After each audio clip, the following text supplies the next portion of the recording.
Бүгін папаның туған күні құтты болсын. Оказывается, менде ақындық қасиет бар екен. Мен папаға бүгін шабытым ашылып, өлең шығардым. Қашан шығыпсың? Бүгін шықты.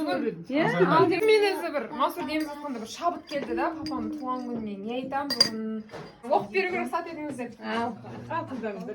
Туылды бүгін ер жігіттің серіші, аты оның затына лайық делінді. Сержан атты төртқарада еліне қуанышты сыйлап кірді әулетке. Әкеңіз жолдас сіздей ұлды тілеген, көрмей кетті сіздегі бар бақытты. Сонда әкеңіз жақсылықты тілеген, оңтүстікке көшіртті ғой сіз жүрген. Ата-жеңіз тілеулес болған қазына, сіздей ұлды біздің бала деп еді. Анаңыздың қуанышында шегі жоқ, сізді тапқан анаңыздың асылы. Алла деп әрбір атқан күніменен түндегі. Сондықтан да әжемізге мың алғыс. Армандаймыз, шаттанамыз, күлеміз. Әке деген асқар тау деп жүреміз. Анаңыз қандай керемет жан білесіз. Ханшайым деп айтасыз да күлесіз. Сізді тапқан әжеміздің атын емес шын сүйсеңіз. Анашым деп айтыңызшы бүгіннен бастап әкешім. Өмір деген не нәрсе деп сұрадым. Әке сізде әзілменен ой тастап, өмір деген әр қуаныш, әр бақыт.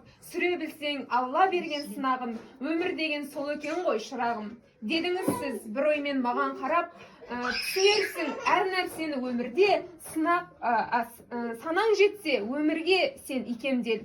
Тәрбие деген өзіңнен бастау алар, құнды дүниені баспен ойлан санаңмен. Ақша қума заман басқа адамда, пейіл деген өзгерді ғой ғаламда. Тек өзіңнен басталады көп нәрсе, өзіңді жөнде тәрбиелі болар балаңда. Өзіңді жөнде тәрбиелі болар балаңда. Шын бақтың сол болады тек алға. Деп айтқан соң тамырлы болды сол сәтте, егілгендей санама менің жадыма. Көгеріп өссін сол бір сәт айтқан сөздерің, әрбір жанның сақталса екен жанында. Әрбір уақыт өзіңізбен өткізген, әке білсеңіз шын керегі мағанда. Мотивация іздеп кітап оқып ойланып, керек болмай қалады екен сіз жанымда болғанда. Әке сіздің әрбір сөзіңіз қадірлі, білсеңіз сіздей жар таңдадым ақылды. Егер маған не керек деп сұраса, мың жасасын әке ана қадірлі деп айтар едім әлдекімге ойымды. Келіп жеткен туған күніңіз құт болсын, басыңыз аман, уайымыңыз жоқ болсын, деніңіз сау болып айтар нәрсеңіз көп болса, ұзақ жасаңыз Алла берген өмірді.